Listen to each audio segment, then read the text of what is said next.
the message today was kind of like it doesn't get easier. I think some of us sometimes, in life we start to look for the light at the end of the tunnel. And, this is just the beginning. Spring practice will never be this easy again. When I say easy in a good way, like we'll get better and better and better. Just worry about the next play and try to get that mindset instead of, hey, let me get through this and get to, a couple days off here that I gave the guys this weekend. So they've had 5 days. I told them to come back Tuesday ready to go. I really believe one of the greatest gifts we can give these guys as they go on to be pro athletes or pros and whatever they choose to be is the self-awareness to own your work ethic, right? So we have a lot of guys who make mistakes on the practice field, and I told them, hey, you have a playbook, you have video, go study. So you get to the National Football League, and you get cut on Monday and you get signed by somewhere on Wednesday. Christian McCaffrey, he got traded on Thursday. I think he played that weekend, or pretty soon thereafter. So can you learn things really quickly? So just a challenge to those guys to take care of their bodies over the next week, over the next couple of days, learn the playbook better. And then we believe that any place a Nebraska football player shows up, it should be a better place. So to do things right and do things really well the next couple of days and show back up on Tuesday. When it comes to the playbook, how much do you want their heads in the playbook over these next 5 days so the retention is there Tuesday when you come back? Yeah, I think it's individual to each guy, right? It takes what it takes. And so, there's some, one of the most dangerous things is when guys kind of know what to do.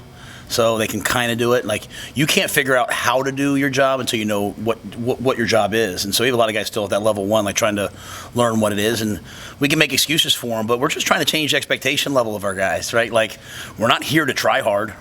We're not here to lose and thank the fans. We're here to win. And so winning, it happens now. It doesn't happen in the fall.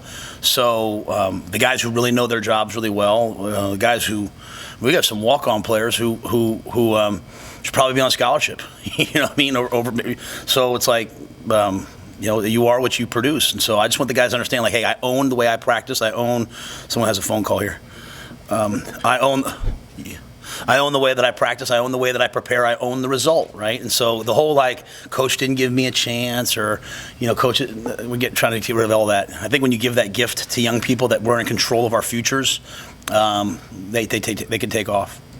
Did you get a chance to make any assessments based off what you saw on film from your scrimmage Saturday, specifically about how your quarterback plays? Yeah, I thought the quarterback, that was the best the quarterbacks have played. All right, guys. I see that. I see who's loyal to me. I thought the quarterbacks played. That's the best they played. It's the absolute best they played. And I think they needed that. They needed those live reps, right? Just like, when they can get hit to speed up their process. We started practice off today, man. We came right out of stretch, and we went quarterbacks live down inside the 5-yard line. And what you find out is when you do that, they don't really get hit that often. But it just speeds up their process.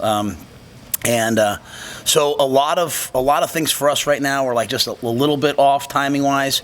And what I love about our group is they're not making excuses. Like, you're used to throwing this route with this guy, and all of a sudden this guy's in. You have to figure it out. So I thought they played well in the scrimmage. Today was a much better day for probably the defense than the offense. The defense was significantly better today. So I'd like to just hopefully we keep volleying it back and forth as opposed to one side being more dominant than the other. Matt, we have some tight ends up here, Coach Wager. What would you say about that group so far through the spring and what you've seen? Yeah, it's one of our more talented groups. Fedoni's like, I kind of always have like a couple guys like, that I'm trying to like really work with. And Fedoni's kind of one of my guys, man. I really like the guy. He's so competitive. He's so driven. And sometimes when you're driven, it drives you all over the place. Like, you just can't stand when it just doesn't come right away. And that's what I love about him, right? Like, I'm a little bit wired that way. The best players I've been around are wired that way. So just, I've tried to limit him even more than we've limited him, and he fights me every time. So I just love his competitive nature. Eric is just really, really talented and a big physical presence. Borgacher and Lindenmeyer are two guys, that have walked on here that play like scholarship players. They would have started for me at a lot of places I've been. They can start here, I believe. So really like those guys and what they've done. Applegate coming back off the injury, really been pleased with him, and the rest of the guys just they battle. So really like the group, I think it's one of our stronger positions. And then we brought Bonner over. He's kind of like a Weapon X hybrid type of a guy. And he had class. I know you guys want to interview him, but he had class, and so he had to leave for that. But he's kind of one of those hybrid guys that I think with what Sat's done at some places he's been, some of the things I've done, we can use him in a lot of different ways. When it comes to Fedoni, how tough is it to not really turn him loose so he can really test your defense if you are able to turn him loose? I pretty much have, honestly. He didn't, maybe not all the live stuff all the time, but even today he got a little live work. So I kind of have relented on it a little bit. I have to trust him with his body and how he feels. He's cleared. I feel like he's come a long way. I think for him, it's always hard learning new offenses and finding that niche. I think he's starting to really find that niche. Great seam runner for us. Has made some big plays in the 2-minute.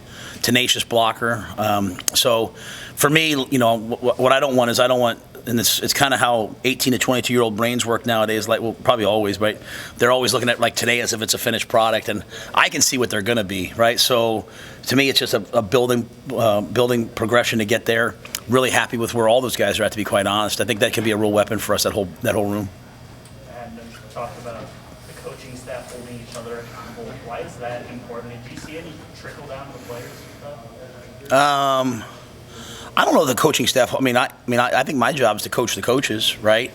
And I think we believe that on the football field, iron sharpens iron. So I think if things aren't being done the way they're supposed to, if we say we're going to do something, it doesn't happen. Whether it's a coach or player, the way we went, everyone, how coaches always come out after games and say we just have to execute better. What does that mean? It means everyone's got to do exactly what they're supposed to do. So I think the players appreciate that the coaches get held accountable. I think they appreciate when I say I'm wrong, and ultimately, I'll get held accountable. So again, we are. And we really strive to be. We are a caring, not coddling environment. I say that to the guys all the time. Caring, not coddling. We are where top producers go to be with other top producers. We want to be with the best of the best. And so if we have a bunch of coaches who are sensitive and coaching staffs who argue with each other, then that's what the players are going to do. So the best thing we can do is just model what it means to be a Lion out there. Matt, what about Miles Palmer? We talked to him. What have you seen him leadership-wise and then on the field? Yeah, Miles, you can turn a team into a good team when your best players, they buy into the things that, not only that everyone buys into the things that they like, can they buy into the things that they don't like? Can they buy into the things that don't make sense? So Miles is one of those guys who, first got here, part of his edge, which I love, is to be a little bit chippy, and he's gotten to the point now where he understands, hey, let me coach you. And so Miles is one of my favorite guys to be on the field with. He's physical, he's competitive, but he's bought into a lot of the small details, whether it's the classroom, whether it's the way we communicate with each other. And if I can get more and more of the other guys to do what Miles has done, we'll have a chance to have a good team. Hey, Coach, Gilbert's a guy that has to have a waiver. Can you talk about that process and when you might know he's good? Yeah, I don't know that. Yeah, I don't know the timing. Honestly, those things are always. No, I don't. I can't. I don't want to say anything about it. I just don't know. It's completely out of my hands. So, I'll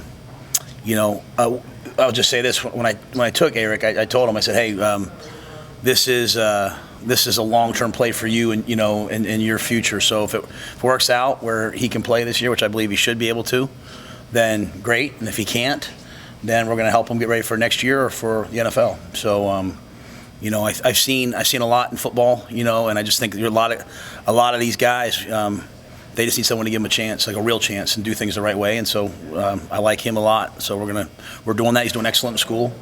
Great kid. So I hope it works out for him. We asked Coach White last week about the word intentional. We heard it used a lot throughout practice. Is that a word you introduced to the team and coaching staff? And if so, what exactly does it mean to you? Yeah, we talk a lot about intentionality. That's something Terrence Knighton always talks about. The way I phrase it is we believe in two types of practice. We believe in deliberate practice and deep practice. And I always tell the guys, if you can't hit a driver, do you go to the golf course and work on your putting? No, right? So you work on the things you need to work on. So we want guys to be very intentional, right? Very intentional about what they're working on. Very intentional about being in the moment. We don't want to waste their time. right? So a lot of times you can just say, hey, be here for 3 hours. Like we practiced a long time. Like we just practiced for over 2.5 hours, right? Which is not really what people do nowadays.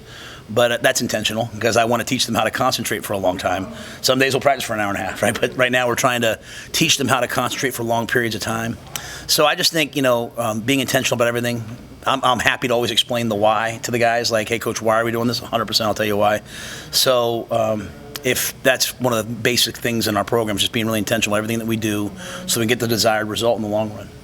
Bryce Benhart's a guy who's played a lot of college snaps. What do you see about his possibilities and just what he means to that group as a veteran guy?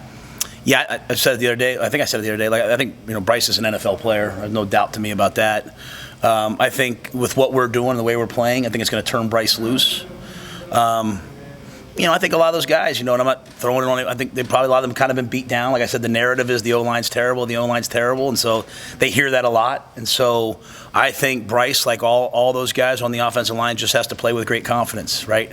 Confidence is not, no matter what, confidence is not, in my opinion, just my humble little opinion, not telling your kids, hey, you can do anything in life, right? Like I love my mom, but my mom never told me I could do anything in life, And so we tell our kids sometimes they can do things they can't, and it actually backfires a lot, in my opinion. So to me, confidence comes from elite preparation, right, and doing it day after day. That's why we go ones-on-ones every day. We don't go ones-on-twos, ones-on-threes. We go ones-on-ones, so that Jamari, one of our best pass rushers, or Judy, or whoever's working on Bryce every day and working on Piper every day, and so that they all just keep saying, hey, we're getting better because iron sharpens iron. So a lot of these guys, the key for how the season will go, because people always ask me how the season will go, and we have the coaches we have the players we have. A lot of it will come down to confidence, right? A lot will come down to at what point do they believe they can really win? When I say believe, we all say we believe, but when you're down 17-7 in the second quarter, the great teams that played here probably laughed and then took it 170 yards, made it 17-14. The other team had a lot of pressure on them. When we start playing with confidence, whether that's next week or in 2 years, we'll be a good team. So I say that about Bryce. I look at him. I see an NFL player. I see an all-conference caliber player. The question is, what does he see? And I say that for a lot of guys, not just him. Piper, Nori, all those guys, man. That offensive line is as talented as one as I've been around in college football in terms of as a head coach. Are they going to believe it, and are they going to put it together? So that's why we're trying to practice the way we're practicing right now. One or two more, Coach? Matt, you've got a handful of early enrollees who are new to college football in general, not just the system. How do you like how their development is going? Yeah, normally you notice that they're early enrollees, but Cam Lenhart and Prince Will spent a lot of time on our first string. They are outstanding players. Boodle's finally been cleared to practice full time, and he's just got a great feel. When you recruit guys, sometimes you don't know the feel that they have, and I guess when you come from his lineage, you can expect it. But he's out there. He made a great play on the goal line today, and so Gunnar Gatula is out there.